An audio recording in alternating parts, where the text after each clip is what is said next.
It's Rachel Zegler and Gal Gadot in their most challenging acting roles yet, trying to like each other on the press tour. Let's talk about Snow White.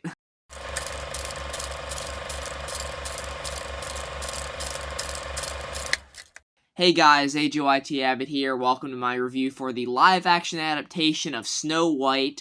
Weird. Obviously, this movie, I don't need to say it, the internet's made it very clear, there's a ton of drama surrounding this movie, whether you're talking about Rachel Zegler and Gal Gadot's disagreeing on certain political things. You got Rachel Zegler's comments on the original Snow White film. You've got the controversy with the dwarves. Are they going to cast real dwarf actors? Or are they going to replace them with normal humans? Or are they going to make them CGI? Yeah, they went the CGI route. So this movie had a lot riding on it, to be quite honest. The internet made this thing out to be pretty much the crowning achievement of dumpster fires of the year.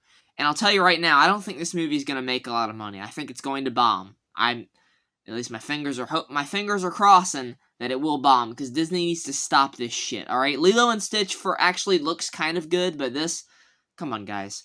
If you haven't seen Snow White, I guess spoilers for a movie that's been out for decades. But yeah, if you haven't seen the film, obviously this will be a spoiler review. And if you haven't seen it, just go watch it and come back, or just don't watch it and watch this review and just get my summary. So Snow White, I want to start off with the positives, because there are very few. Rachel Zegler, I'm not one of those people that don't like Rachel, that doesn't like Rachel Zegler. I actually think she does have some talent. She has a great singing voice. And, you know, her in Hunger Games Ballad and Songbirds and Snakes, I really liked her in that. West Side Story, she's great in that. Yeah, she needs some PR training, for sure. But I'm not against her in this movie. I found her entertaining in Y2K as well, from last year. Here, she's arguably the best part of the movie. Her voice is great. It's a lot like in the Little Mermaid movie from 2023. Really, the lead actress is what you're really going to this movie for. I think she has good chemistry with everyone around her, even with, I mean, not really with Gal Gadot, because they don't honestly have a lot of scenes together, to be quite honest with you. But she has good chemistry with the guy playing Jonathan, our love interest in the movie, even though, make no mistake, Snow White will not be saved by a prince in this movie. She will be saved by this guy, though, because she does end up eating the apple later on in the film, and she has to be brought back to life by this guy's kiss, even though there's no true love's kiss ever mentioned in the plot, ever, in this movie. It's not really about true love's kiss, true love conquers all. It's more about Snow White being, kind of coming into this role that her parents set her up for, which is a leader, a noble and fair leader that will unite the people against the evil queen. But anyway, she has good chemistry with that guy. Also with the dwarves and the animals, even though they all look fake, and terrifying. Because the dwarves are... Look, when we got the images back then, they looked hideous. Alright, when we got the footage in the trailer, they looked hideous. So, naturally, when you watch this movie, they're fucking hideous. They're absolutely ridiculous looking. And they give you plenty of close-ups on them, so just soak that on in. I hope you guys aren't going to go see this in IMAX, because, man, you are going to shit yourselves when you see these guys. Probably the most normal-looking one is Dopey, even though, make no mistake, he doesn't look like he's there. It doesn't look like he's real. He looks like he's a CGI mess, just like the other ones. But they do some nice emotional beats with him and Snow White. I do like that. Even though they do fuck it up in the end because they make him talk. Yeah, in the animated film, it was a disability. It's like, yeah, he can't talk. And in this movie, they're like, yeah, he can't talk. And, yeah, until the plot is like, hey, triumphant moment here for Dopey, he's gonna talk. And he talks. It's like, why? Why are you gonna take that away? Damn it. And... really, that's all the positives I have to say.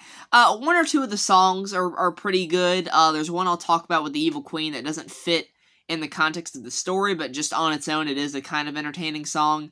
And then Waiting on a Wish is pretty much the best one out of the bunch. So luckily that's the only one that's on YouTube right now, I think. So you can go check that out. So watch the only great scene in the movie on YouTube, and you've seen the only great scene in the movie.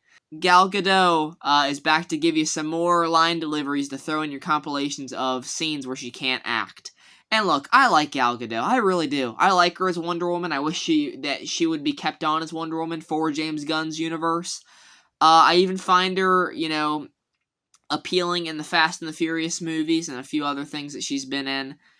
Here, she's acting like she's in a very different movie than the one that we're in. A lot of her acting is very wooden, which I understand to an extent. That is kind of like the posh, like, snobby nature of the evil queen. I am better than everyone, and I want to be the fairest of them all.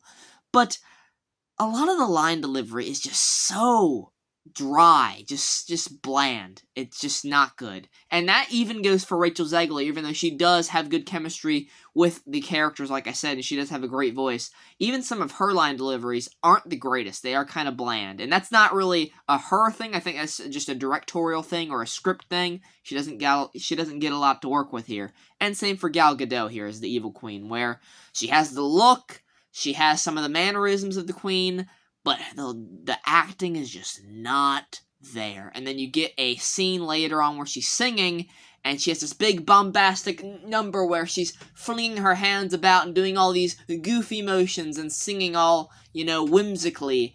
But none of her acting beforehand gave any inkling to, like, that was the tone that we were going to go about for that song. It just seems like Disney is just checking off their boxes. It's like, hey, we need this in our movie, a villain song, a fun villain song that kids will bop their heads to for about 1 week, and then they'll go back to Wicked. It's that picture that came out a long time ago where they had this group of people that were various races, various genders, various height. There was one dwarf actor, and he does get a good moment later on in the film, so I was glad for that. But people thought that they were going to be the dwarves, and I don't know if Disney saw that and were like, oh shit, we need to change them into this group of hunters that are Jonathan's friends. Not hunters, like thieves, basically. Or that was just them, they were the thieves, and people got that out of context and turned that into, these are going to be the dwarves for the movie. I don't know. It's a 5 out of 10, okay? These Disney live-action remakes, I'm just getting real tired of them, but they're not at a point, at least this one isn't, where I'm just like, it's god-awful. This one isn't god-awful. It's bad. It's not good. There's plenty wrong with it. It doesn't expand on much from the original film. The original film does a lot more than this one does with its story and its characters under 90 minutes than this movie does with about 20 minutes added onto the runtime. So that's quite embarrassing. All the controversy is going to sink this movie down to the depths of hell for a lot of people, and I understand that, but I'm going into this movie kind of trying to see my way through that and just judge it on its film, on its own merits, so that's what I'm doing, and it gets a 5 out of 10, so I stand by that. Go watch the original film. That's all I can tell you, really. So that's going to be it for this review. Sorry this one might have ran kind of longer than I anticipated, but it's a Disney live-action remake, so I have a lot of thoughts. But let me know your thoughts on Snow White down in the comments below. How badly do you hate the Disney live-action remakes? And did this one do it for you? Is this the one that's like, hey, they finally did it? Or are you just on the end of like, I'm so done with these? Because that's where I'm at.